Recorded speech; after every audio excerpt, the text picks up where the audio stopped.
Hello, friends. As we move ahead into this seemingly never ending race of lockdown, I'm going to begin with a series called Unlocking with Lockdown. So, welcome to the series, day one. Yes, I'll begin the day with the story. There was once a plane which was flying up high in the air, and it had all the passengers who were very keen to reach on to their destination. Suddenly, the air hostess announced that the weather is bad and the pilot has given instructions and directions to the passengers to please tie their belt. Everyone tied the belt, while the air hostess quietly resumed her duty and her responsibilities of serving the dishes and the food to the passengers. There was yet another announcement within no time, and now the the air hostesses and the cabin crew was directed to return back to their own seats because the weather was really bad. Everybody had to return back to their seats. They fastened their belts and they were waiting. Waiting for what? That's the point. In all this scenario, there was a small girl who was quietly sitting on a seat and she was watching down. She seemed to be oblivious of what is going around her, and she seemed to be very calm. While every other passenger, the craft started shaking badly, and every other passenger was little in panic, and they were all gripped with fear. Fear of what? A crash. And that little girl, she quietly sat as if she was not aware of what is happening around. After it was calm again, and the weather settled down, the one of the fellow passengers went to the girl and asked the girl, while everybody else seemed to be in a panic, why were you so, and how come you were so calm and quiet? The little girl said, you don't know who's flying the plane, but I know. The passenger was little taken aback. Who's flying the plane? He said, it's my father who's flying the plane. And I know my father loves me. And I know nothing is going to happen to all of us. And that's it.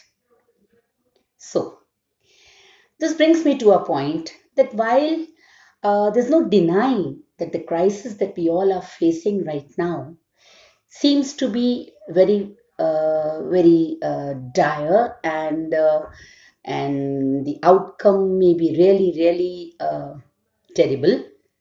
Maybe, maybe not. But yes, the crisis is there, and the fear that we all are facing is also there.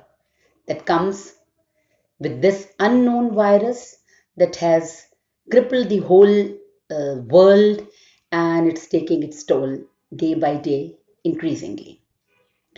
Now, what is fear?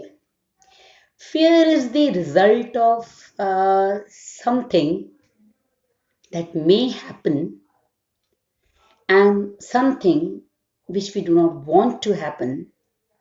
And unfortunately, this time, the fear is for our lives. If I say yes, many of our fears are imaginary too. But this one is not an imaginary fear, it's a real fear. We all are facing this situation wherein we need to do something about it. And there is significant risk. But yes, the key is still that our fear is merely a response to our imagining what would happen. And it may not totally happen to us. The whole uh, the whole scenario of lockdown is to help us overcome this crisis and still feel safe at home. So let's assess the likelihood of this fear becoming realistic outcome. I would say one thing: if a problem can be solved, why worry? Get up, solve it. And if a problem cannot be solved, why worry? So, at least worrying is not going to help anything about it. So, the first thing that we need to do is stop looking at the information overload, stop doing information overloading that is there, and it is day by day increasing the amount of fear that is there, already there in all of us. Now, leaving behind the fear is easier said than done. But then, what is it that can help us leave that fear aside and emerge as strong as we were and we will be again? There is only one thing. Let's go back to that story of ours. The little girl, why was she not alarmed and in panic while everybody else was? She didn't have the panic because she knew that yes, my father loves me a lot and will not let any harm happen to me.